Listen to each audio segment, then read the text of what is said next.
Hello everyone, Botanica Cinema is back. Today we're diving into the 2015 American monster flick, The Sand, also known as Blood Sand.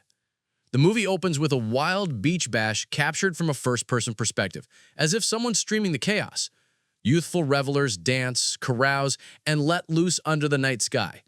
A guy named Mitch urges everyone to stash their phones. No filming, no posting to avoid future embarrassment. Two dudes, Vance and Gilbert, haul in a massive orb of slimy gunk they claim to have fished from the ocean. It grosses everyone out, but nobody dwells on it. Honestly, how blitz do you have to be to shrug that off? Cut to early morning, a hungover haze. Most are knocked out cold. We meet Kelly and Mitch, alongside Jonah and his girlfriend Kaylee, snoozing in a car. Kelly stirs first, scanning the beach. In the distance, she spots a seagull struggling to fly, then vanishing into the sand. Thinking it's sick, she's stunned. She tries to rouse her sleeping friends, warning them not to touch the sand. Turning, she sees her friend Marcia, who'd been sunbathing, step onto the beach. Her foot sinks, trapping her. Panicked and confused, the group watches as Vance rushes to save her. Kelly tries to halt him, but he ignores her, collapsing onto the sand short of Marcia. The sand engulfs Marcia entirely, and Vance, writhing in agony, begs for help. The sand pulls at his skin and eyes, and soon he's swallowed too. The survivors scramble to understand what's happening. No morning after party vibe should feel this grim. They try to call for help, but their phones are locked in the car trunk. Jonah tries to start the vehicle, but the battery's dead. They're stranded. Kelly tests the sand from some steps, noticing strange white tendrils reaching for her hand. Mitch is dumbfounded. Later, Gilbert wakes up inside a trash barrel, often used for bonfires. He struggles to climb out, but the group shouts for him to stay put, explaining their friend's grim fate. Tensions flare as they bicker, emotions running high while trapped with nowhere to go. Time drags, but no help arrives. Kelly finds sunscreen and tosses it to those in the car. Gilbert's still stuck in the barrel. Kelly theorizes aloud about the night's events. They realize everyone else from the party has been consumed by the sand. Kelly recalls the slimy orb from the water, spotting its remnants nearby. She's convinced it was an egg that hatched overnight, and the creature now lurks in the sand, its natural habitat, feeding on humans like regular prey. She guesses it's still small, having just emerged. Kelly hatches a clever plan to test the creature's size. She scatters sausages around the beach. Gilbert, still in the barrel, watches another bird get sucked under, confirming the bitter truth. As Kelly tosses sausages, Mitch frets. It's their only food. But then, a miracle. The last sausage stays on the surface. They cheer, hoping they found a safe zone. Problem is, it's too far to reach.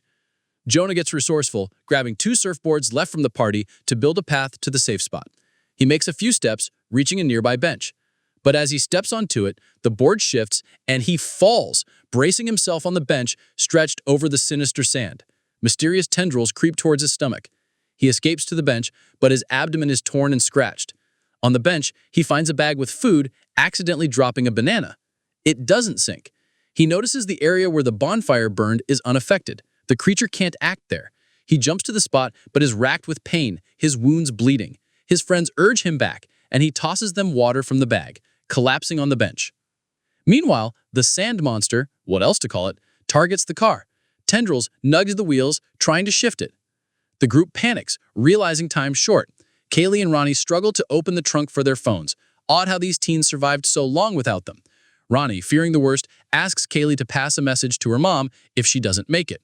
With help, Ronnie climbs onto the trunk, triumphantly standing on the bumper. A new vehicle approaches, its driver honking loudly, startling Kaylee. Her foot slips into the sand and she screams in agony. The others try to signal the newcomer, a Coast Guard officer. He thinks they're drunk teens and ignores their pleas. Kelly shouts for him to stay in his truck, but he steps out. Shockingly, his officer boots are immune to the creature. He sees Jonah writhing on the bench, but dismisses his cries, moving closer. Threatening with a pepper spray canister, he demands they approach. They refuse. Drawing his gun, he drops his keys. Bending to retrieve them, he realizes they weren't lying. He's immobilized. Kelly suggests spraying the tendrils. It works, but he loses part of his arm to shock, collapsing and meeting a grim end.